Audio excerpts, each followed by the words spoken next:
Greetings, YouTube. Welcome back to the channel. As promised, in my weekend of Chicago adventures, I would upload, shout out a episode 2. I suppose this will be the final episode of this series. Now, if you submit to me a screenshot of your luck, I'll probably just throw it into the overall week of luck with other Nexus crystals and Rift luck. You know, you see so many different submissions of different kinds of luck when you run a community YouTube channel like this. So there won't be a specific Eternity of Pain Nexus luck, but I'll still do my best to give you a shout out and get it in to the overall video.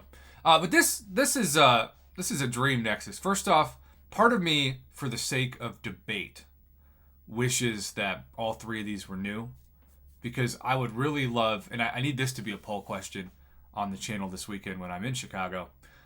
Who would you take if they're both new? All things considered, Scorpion or Human Torch. I think Cap Infinity War would be 3 in that list. He's a high sig, awakened champion puzzle piece, classic. There are a lot of science champions like Cap Infinity War and Void that need to be awakened at a high sig. And if all things are equal, I think Scorpion and Human Torch win out. But R4, which is a great name, because now it'll change in a few months, I'm sure, maybe even more than that. But now the goal is to rank 4 as many 6 stars as possible, hence R4. So the name R4 is awesome. This is truly fantastic. A thumbnail nominee, congratulations. So Booth 732 has another example of a Human Torch sighting in a science Eternity of Pain Nexus, but of course the problem here is that he already has Human Torch awakened. So the fascinating thing about this, though, is that I believe it was not a classic Eternity of Pain Nexus, because you can see it's a 5-star Human Torch, but it was 5-star, 5-star, 6-star from I think a $5 science, which to get 2 5-stars and a 6-star Nexus in those is also very hard to do. I wouldn't say impossible. If you got 3 6-stars in a regular $5 Nexus, now that feels impossible. Or so unlikely that you might as well talk about it because it won't happen again. But congrats on the 6-star Yellow Jacket. All right, Kick Rocks 86 with a mutant Eternity of Pain Nexus. Omega Red's already max sig, Cable's already sig 100, but Awakening Toad with the long tongue, as Mom Bear likes to call him. That's a big W, big league win, and another fun shout out for the community. Here we have Callum 668, who got Sauron new next to Cyclops and Havoc, which is ironic because if you, of course, use Cyclops against Havoc, it's almost like a stalemate where they have force fields against one another and you can't do the damage that you think because of the energy damage, which I think is really smart coding, but also frustrating if you forget that until you go into the fight. Like, let's say it's the arena, and then suddenly you're like, well, this is going to take more time than usual to get the defender down, but it still works out. It can still happen. So shout out to there. Congrats. Oh, Wise Oracle. What a great name. He wrote it, and you can also see it is indeed his name up top. Kingpin, 6-star, not awakened, but Kingpin doesn't need to be awakened to start doing massive damage and be not only a Battlegrounds valuable member of your stack, both offensively and defensively, but also just a champion that is going to be with your roster for maybe decades to come if the game lasts that long. Probably not.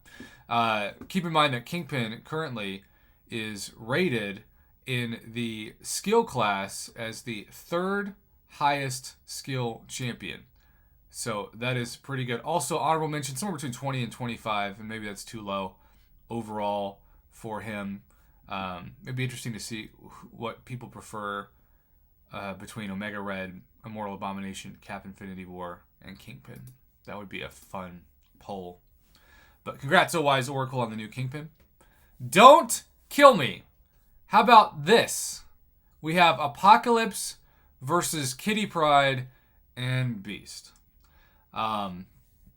This is always a fun name because it implies that either the person's in danger or they get such great luck that people want to kill them.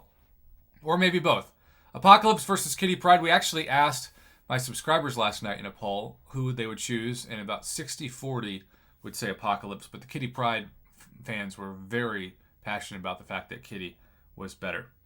Here we have Herald of None with a Hulkling versus Hercules new. Hercules obviously gets the vote. This is another thumbnail nominee, though. This is a really good NEXUS crystal. And normally Hulkling would be the no-brainer, but when you're up against Hercules, he just can't do it. And then Ghost Avenger got a new Wong against Super Skrull.